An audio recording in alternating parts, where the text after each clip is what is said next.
The Third Anglo-Burmese War, also known as the Third Burma War, was a conflict that took place during 7 to 29 November 1885, with sporadic resistance and insurgency continuing into 1887. It was the final of three wars fought in the 19th century between the Burmese and the British. The war saw the loss of sovereignty of an independent Burma under the Konbaum dynasty, whose rule had already been reduced to the territory known as Upper Burma, the region of Lower Burma having been annexed by the British in 1853. As a result of the Second Anglo-Burmese War, following the war, Burma came under the rule of the British Raj as a province of India. From 1937 the British governed Burma as a separate colony. After World War II, Burma achieved independence as a republic in 1948. Background: following a succession crisis in Burma in 1878, the British resident in Burma was withdrawn, ending official diplomatic relations between the countries. The British considered a new war in response, but other ongoing wars in Africa and Afghanistan led them to reject a war at that time. During the 1880s, the British became concerned about contacts between Burma and France. Wars in Indochina had brought the French to the borders of Burma. In May 1883, a high-level Burmese delegation left for Europe. Officially it was to gather industrial knowledge, but it soon made its way to Paris, where it began negotiations with the French Foreign Minister Jules Ferry. Ferry eventually admitted to the British ambassador that the Burmese were attempting to negotiate a political alliance along with the purchase of military equipment. The British were troubled by the Burmese action and relations worsened between the two countries. During the discussions between the French and Burmese in Paris, a boundary dispute on the frontier of India and Burma broke out. In 1881, the British authorities in India appointed a commission to unilaterally mark out the border between the two countries. In the course of its work, the commission began demanding the Burmese authorities in villages determined by the British to be on their side of the line should withdraw. The Burmese objected continuously, but eventually backed down. In 1885, the French consul M. Hass moved to Mandalay. He negotiated the establishment of a French bank in Burma, a concession for a railway from Mandalay to the northern border of British Burma, and a French role in running monopolies controlled by the Burmese government. The British reacted with diplomatic force and convinced the French government to recall Hass, who was removed allegedly for reasons of health. While the French had backed down in Burma, the French actions as well as many other events convinced the British to take action against Burma. A fine was imposed on the Bombay-Burma Trading Corporation for underreporting its extractions of teak from Toungoo and not paying its employees.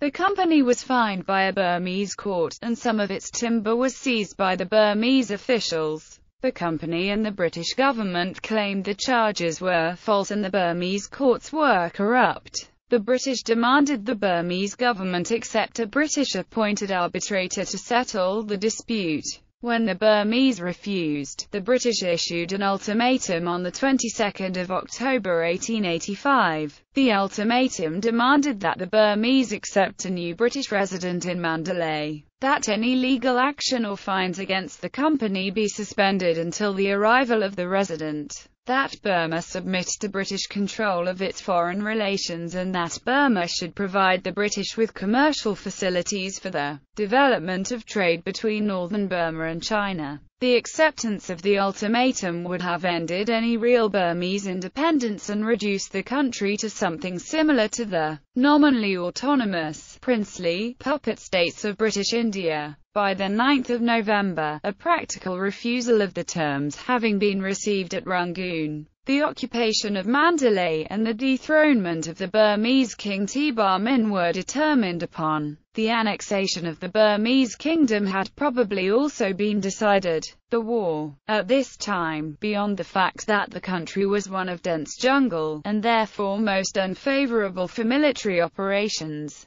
The British knew little of the interior of Upper Burma, but British steamers had for years been running on the Great River Highway of the Irrawaddy. River, from Rangoon to Mandalay, and it was obvious that the quickest and most satisfactory method of carrying out the British campaign was an advance by water direct on the capital. Further, a large number of light draft river steamers and barges, belonging to the Irrawaddy Flotilla Company, were available at Rangoon, and the local knowledge of the company's officers of the difficult river navigation was at the disposal of the British forces. Major General, afterwards Sir Harry Prendergast, was placed in command of the invasion, as was only to be expected in an enterprise of this description. The Navy as well as the Army was called in requisition, and as usual the services rendered by the seamen and guns were most important. The total effective force available was 3,029 British troops, 6,005 Indian sepoys and 67 guns, and for river service 24 machine guns.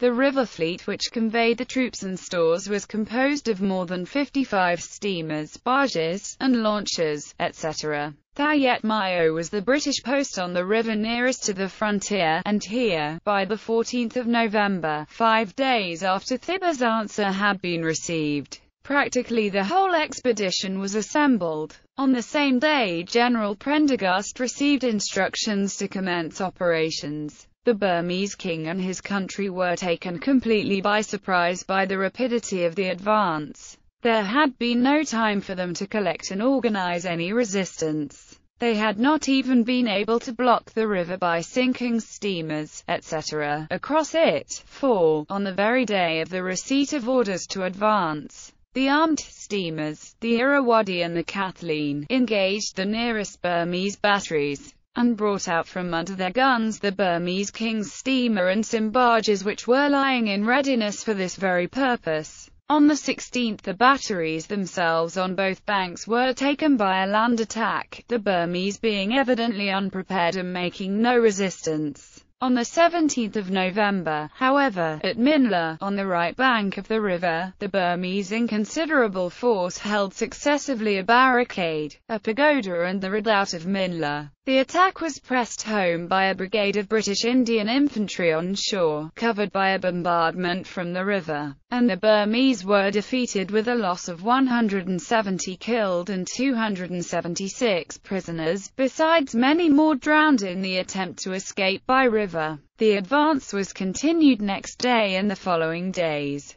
the Naval Brigade and heavy artillery leading and silencing in succession the Burmese river defences at Nyong U, Pakoku and Myingyan. However, some sources say that the Burmese resistance was not fierce because the defence minister of Tibar, Kinwan Ming Yi Kaunj, who wanted to negotiate peace with the British, issued an order to the Burmese troops not to attack the British. His order was obeyed by some, but not all Burmese brigades. In addition, the British deceived the Burmese by their propaganda that they did not intend to occupy the country for long, but only to depose the King Tibar and enthrone Prince Nyongyan as the new king. At that time, most of the Burmese did not like Tibar both because of the poor management of his government and because he or his kingmakers had executed nearly 100 royal princes and princesses when he ascended the throne in 1878. Nyongyan was a survivor of this royal massacre and was living in exile in British India, although in fact he was already dead at the time of this war. However, the British concealed the fact, and according to some sources the British even brought a man impersonating Prince Nyongyan along with them on their way to Mandalay so that the Burmese would believe their story of installing a new king. Thus, the Burmese who welcomed this purported new king did not attempt to resist the invading British forces. However, when it became obvious that the British had actually failed to install a new king and Burma in fact had lost its independence, fierce rebellions by various Burmese groups, including the troops of the former Royal Burmese Army, ensued for more than a decade. Ukarung's role in the initial collapse of Burmese resistance later gave rise to the popular mnemonic Ukaunj Lane Tuk, Minzit Puk. On the 26th of November, when the flotilla was approaching the capital Ava, envoys from King Tibar met General Prendergast with offers of surrender, and on the 27th,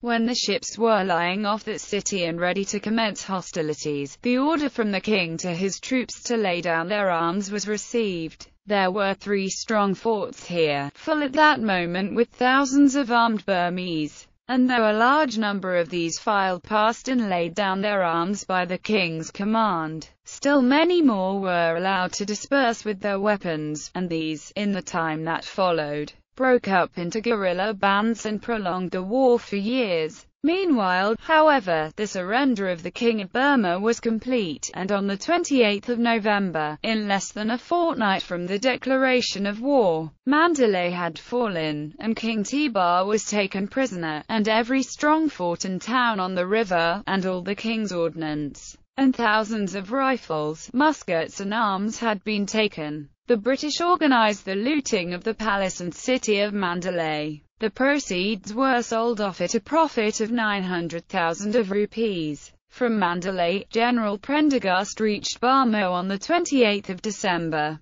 This was a very important move, as it forestalled the Chinese, who had their own claims and border disputes with Burma. Though the king was dethroned and exiled with the royal family to India, and the capital and the whole of the river in the hands of the British, bands of insurgents took advantage of the situation to continue an armed resistance which proved very difficult to defeat. Annexation and Resistance. Burma was annexed by the British on 1 January 1886. Critics of the war consider the timing of the annexation to be strong proof of what the British motives really were. But the annexation was only the beginning of an insurgency which would last until 1896. The final, and now completely successful, pacification of the country, under the direction of Sir Frederick Roberts, was only brought about by an extensive system of small military police protective posts scattered all over the country, and small lightly equipped columns moving out in response whenever a gathering of insurgents occurred.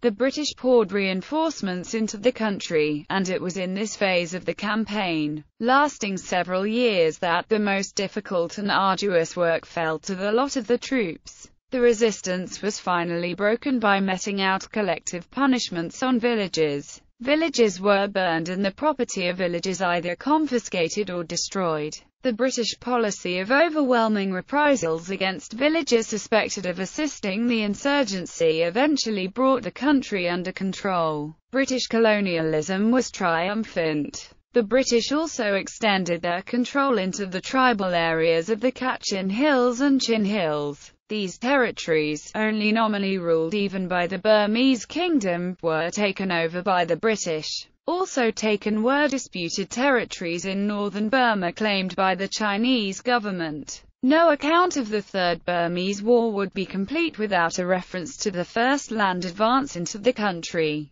This was carried out in November 1885 from Toungoo, the British frontier post in the east of the country. A small column of all arms carried it out under Colonel W. P. Dickin, 3rd Madras Light Infantry, the first objective being Ningyan. The operations were completely successful, in spite of a good deal of scattered resistance, and the force afterwards moved forward to Yamathan and Haingdeet. As inland operations developed, the lack of mounted troops was badly felt, and several regiments of cavalry were brought over from India, while mounted infantry was raised locally. The British found that without mounted troops it was generally impossible to fight the Burmese successfully. Prize Committee. Following the annexation of Burma, valuable possessions of the Burmese government were seized by the British. Many items that could be easily transported, such as gold, jewelry, silk and ornamental objects, were shipped back to Britain and presented as gifts to the royal family and notables of Britain. Others were auctioned. An organization, the Prize Committee, Mandalay, was instituted to dispose of the possessions of the former Burmese government. The majority of auctioned items were sold to army and navy officers and civil servants, as well as the occasional European traveler. Items made of valuable metals which were damaged or deemed to be of little artistic value were melted down for bullion. Articles deemed to be of very high value were shipped to the executive engineer, Calcutta.